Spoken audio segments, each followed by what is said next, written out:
y'all. So, I want to come on today to share another part of my story, and I just wish that you guys, be respectful, and I hope that the ones that's supposed to hear this is it's gonna reach to.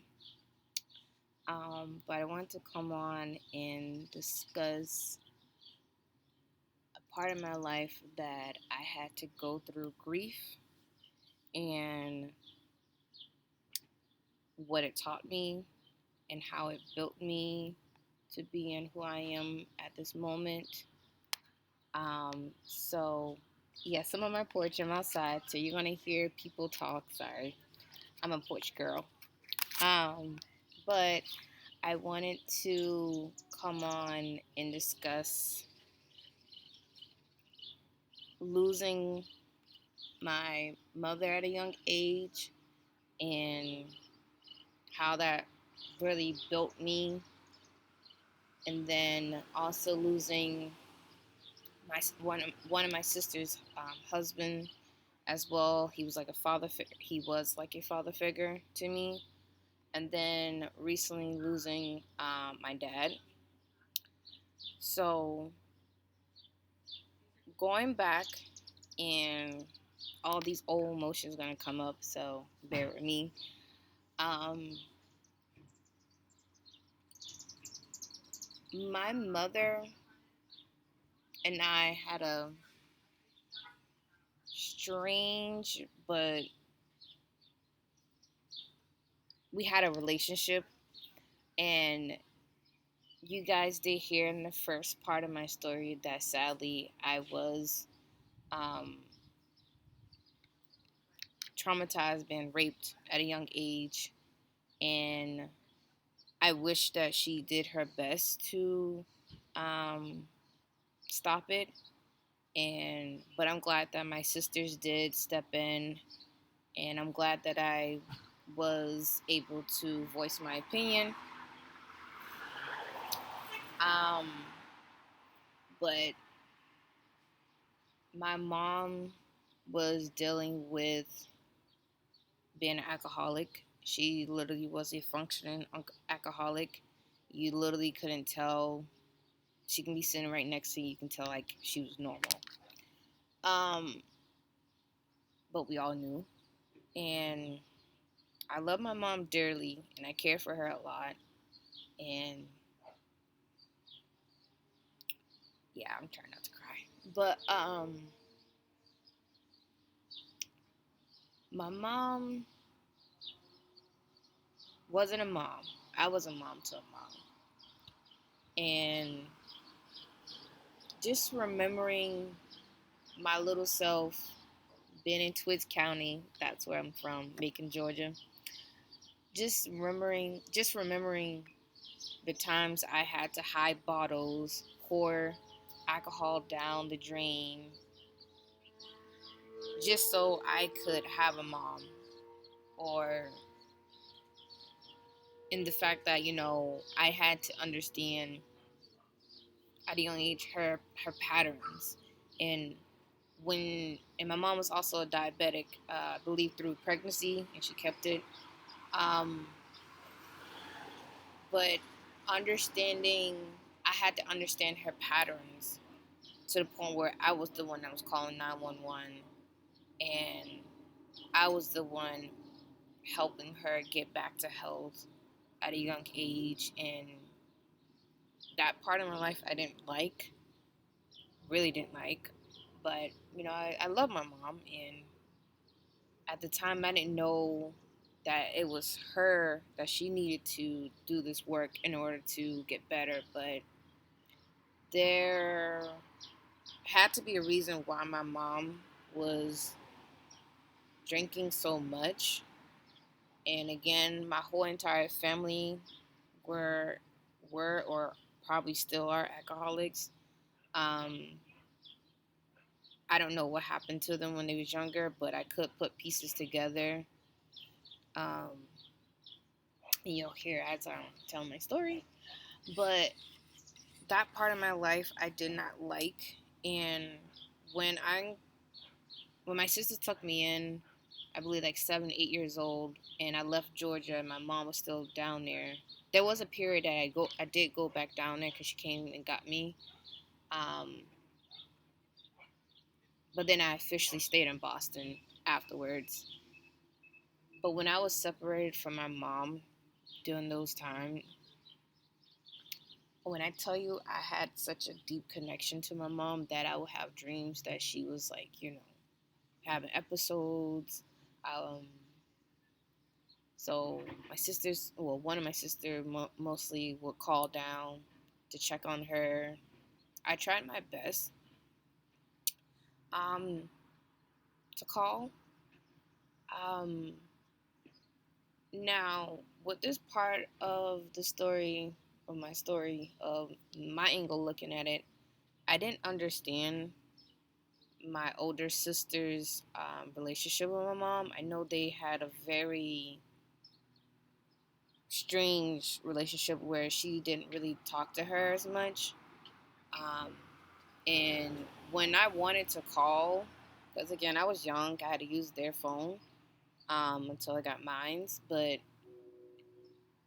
it was hard for me to call my mom. It's kind of weird to say my mom because I'm explaining the story, but she went by her nickname Sewell. Her main name was Lovely, and it was hard sometimes to call Sewell because it. I saw how it frustrated my sister or made her feel. So the times I did want to call my mom, it was very hard because I kind of suppressed my needs and wanted to call her because of my sister.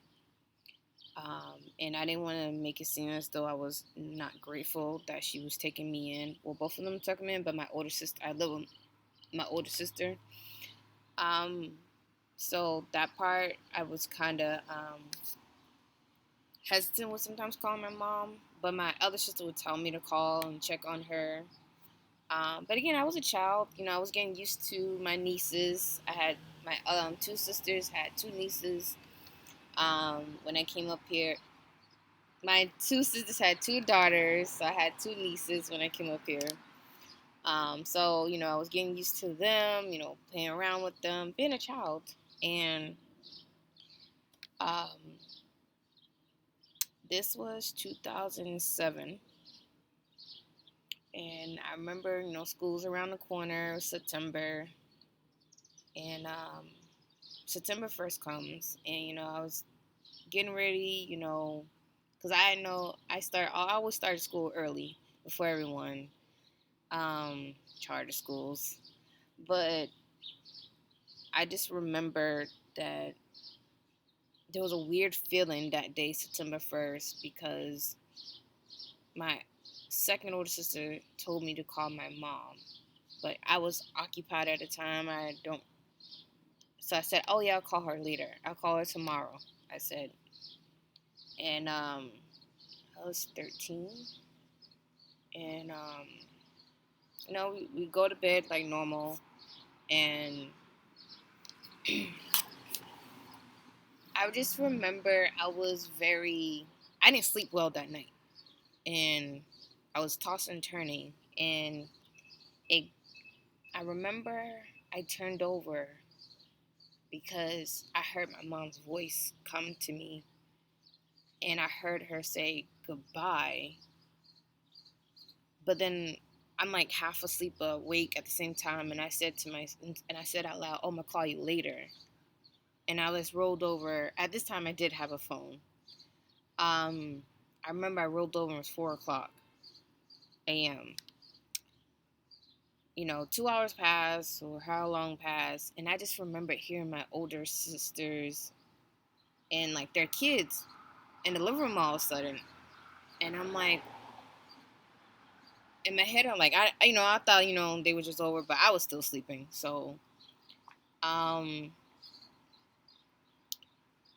my second older sister come and tap me on my feet and tell me to get up, and she's like,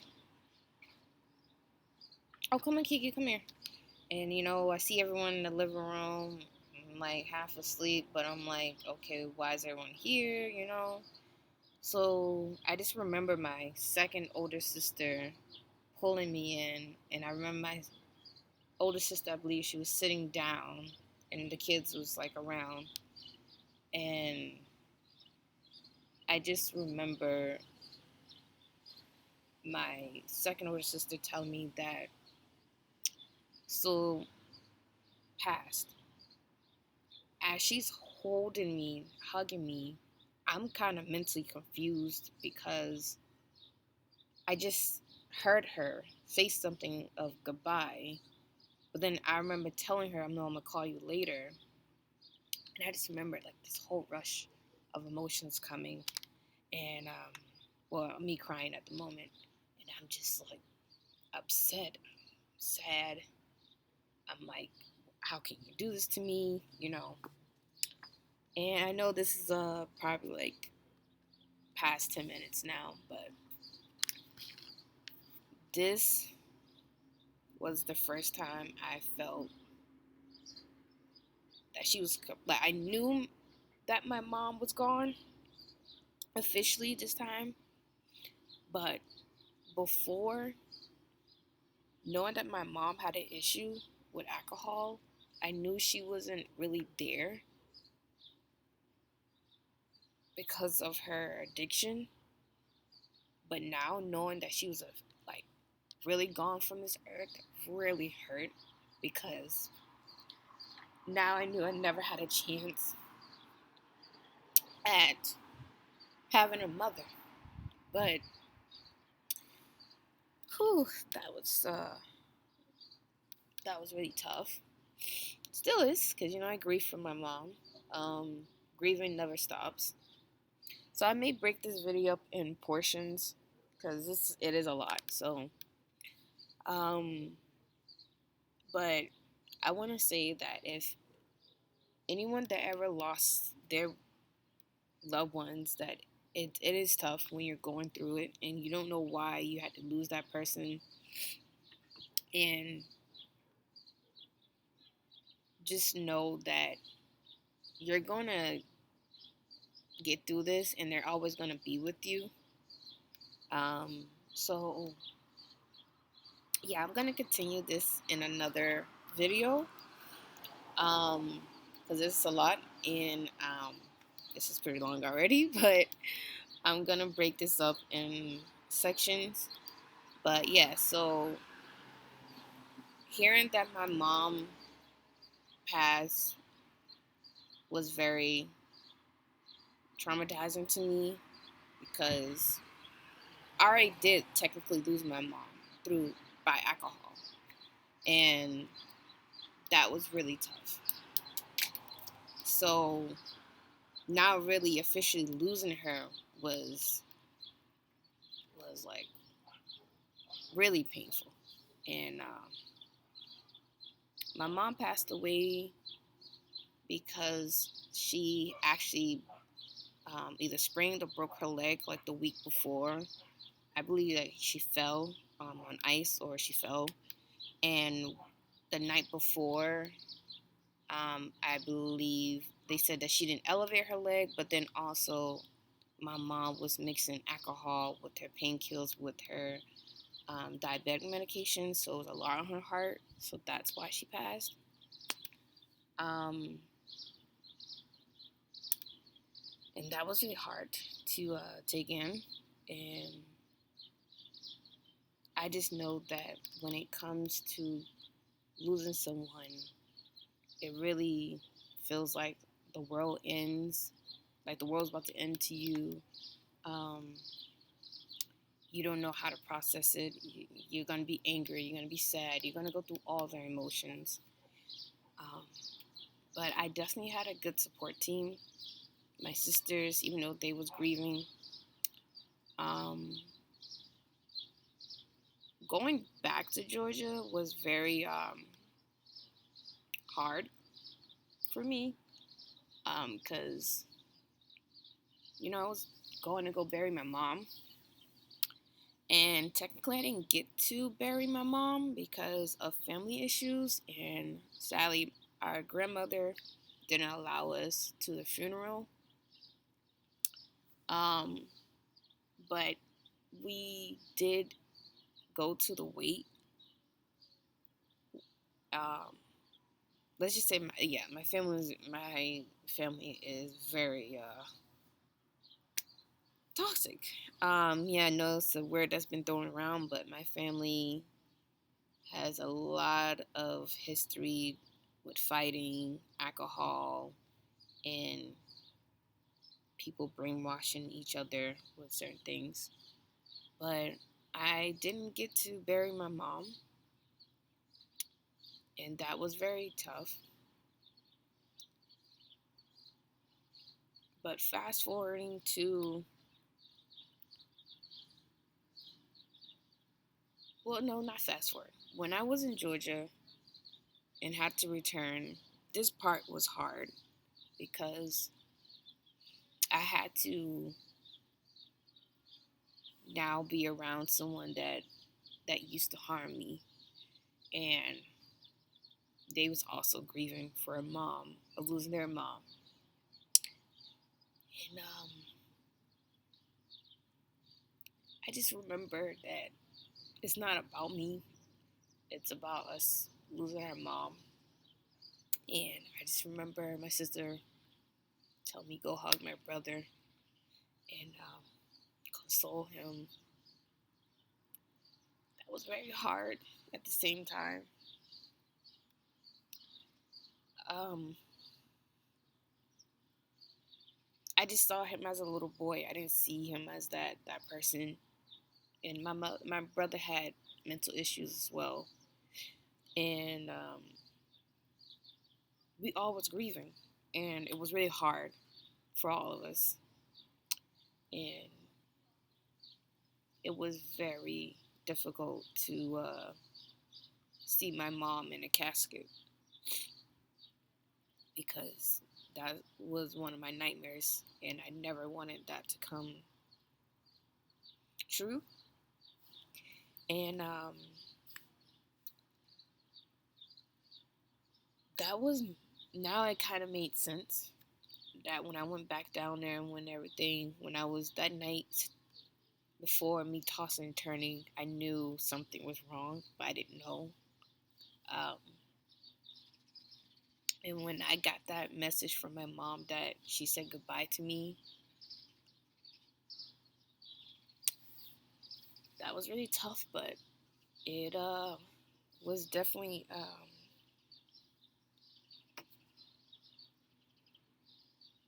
yeah, it was tough. So, not being able to go to the funeral, having to leave Georgia because of my grandmother and my aunt's behaviors. So, returning back to Boston with my sisters and my brother, um, it was tough because now I had to face that my mom literally is not going to be here and that I don't have the opportunity to call her. And yeah, that was really tough. And huh, thank you guys for bearing with this video. I know it's long. Um, but grieving, even just this feeling that emptiness, um, it's very it doesn't go away. But if you heal and you do the work, it becomes not as a burden as when it first happened. So sorry. Um. So yeah, returning back to Boston after losing my mom with my brother, because now my sister had to take in my brother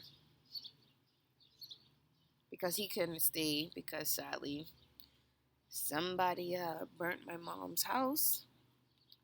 Um, we don't know who did that, but we all know who. Um, yeah, that was very painful to go through and to still feel those feelings. But I guess I had to go through that to shed light on someone else's moment of losing a parent. I'm so sorry. But I want to say, I'm covering my nose now because I don't want to be gross. But I just want to say that losing my mom was actually kind of like a relief to me because I no longer had to worry about her and her addiction. But the next part in which it did reveal that I would never get her love, but or I would, or I it revealed to me that her love for alcohol was more stronger than loving me. That's what I felt then. Um, but